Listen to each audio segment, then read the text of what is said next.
I'm Jeff Cornwall, and this is the Entrepreneurial Mind. Today, my guest is Greg Stephenson with PM Environmental Engineering. We'll be back to talk with him after this.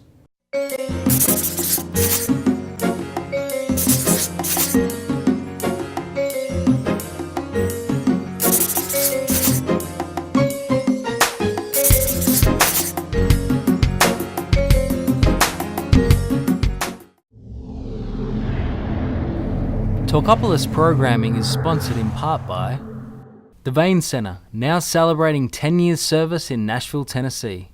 Welcome, Greg. Hey, Jeff, how you doing? I'm doing well. So, you're with a firm, PM Environmental Engineering, which has been in operation since the 90s, is that right? Since the 90s, 23 years now. Primarily in Michigan up until this Predominantly point, there, yes. And talk a little bit about the history of the company. And then I want to talk about kind of how you get involved and what your role is. Well, the history of the company is it's a full-service environmental firm, staffed with engineers, geologists, environmental scientists, architects, doing the full gambit of the environmental industry. We have the industrial hygiene, we have the due diligence for the financial industry, doing the phase 1, phase 2 type products. And we're doing underground storage tank cleanup, which is the remedial side of things for the EPA directed federal grants. All those fuel tanks people didn't know were sitting out in the backyard kind of thing? We're doing a lot of that throughout the country. It's one of my specialties. So that's one of the reasons I came to PM. We were looking at moving from the Michigan area into the Mid-South region, and I had a lot of expertise in the UST market. Specifically Tennessee, Alabama, Georgia.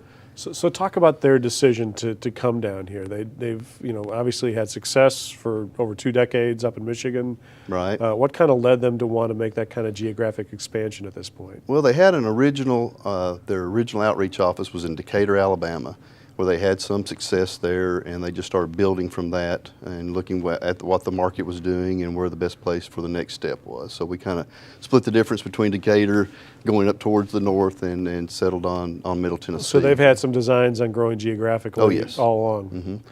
Mm-hmm. I talk a lot with entrepreneurs who make the decision to grow geographically, but you're in kind of a unique position where you can kind of talk about the person with boots on the ground, sort of what are the challenges you're facing as you're helping this company expand into a new market, and probably can give some insights on what other companies might need to think about as they make that kind of expansion. So what have you found the biggest challenges right now in terms of you being the shepherd of this geographic growth?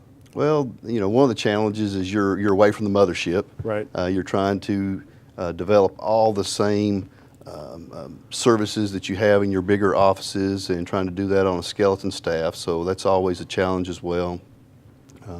Picking the right people in the right place. Typically we're looking at on selecting people that already have a following, client following, to get a jump start for any geographical area we're looking at. If you have a client that at least gets some work in the door immediately and you're not starting from square zero.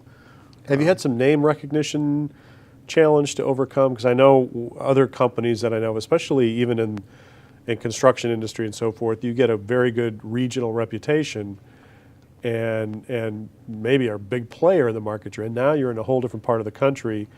And have you had people say kind of, who is this and who are they? You run into that a little bit, but one of the things that we've been lucky as far as our nationwide appearance is the due diligence from the financial side. When you get approved by a major bank, that kind of helps segue into the different regions as well. So if you're already on their approved list, you already get that name recognition and some value added that they can recognize immediately. Because a lot of your business is dictated by banks and their lending. I know when we were building healthcare facilities, even back in the 80s and 90s, when environmental engineering was really coming into its being back in that era. I remember that was an absolute criteria from our lender. We had to have a clean record from the environmental engineer, and they picked the firms, or they gave us a list of firms that we could pick from. So you get those pre-qualified firms, and the financial industry has learned well over the years some upturns and downturns that they need to manage their risk on their portfolios. So we were doing well and growing during the downturn because we were doing a lot of work for foreclosure work. through the lending industry. Now we're seeing a lot of development coming in, especially here in the Mid-South, Middle Tennessee. Things are picking up again, and money's getting out there to the developers, so that but again, they wanted to manage that risk on the front end to make sure that they're making good loans. So do you see this company building on the success you're starting to have here, and maybe even look to other regions in the country, or is this kind of the end game with two major hubs? No, we're looking to go nationwide. We actually just made an acquisition and opened up a California office this last year. So kind of under the same model, finding the right person who already has somewhat of a following that can kind of get you a jump start in that office. But we opened up Sacramento just a year ago. So one of our next, we're looking in Texas, Colorado potential as the next, trying to fill in the gaps between Sure. the East and the West right now. Sure. Now, is this still a privately held business? It is. Is it set up as a general partnership, or how is this organized? It's a S corp, but as you know, many small S corps are started out. The ownership has to figure out how to keep the brightest and the people that continue the business. So we've started on a ownership plan amongst the senior leaders of the company. So now. typical professional corporation kind of transitionary Yes. ownership structure. So great story, and congratulations on your early success, and I hope it continues. All right, appreciate it. Thanks. Mm-hmm.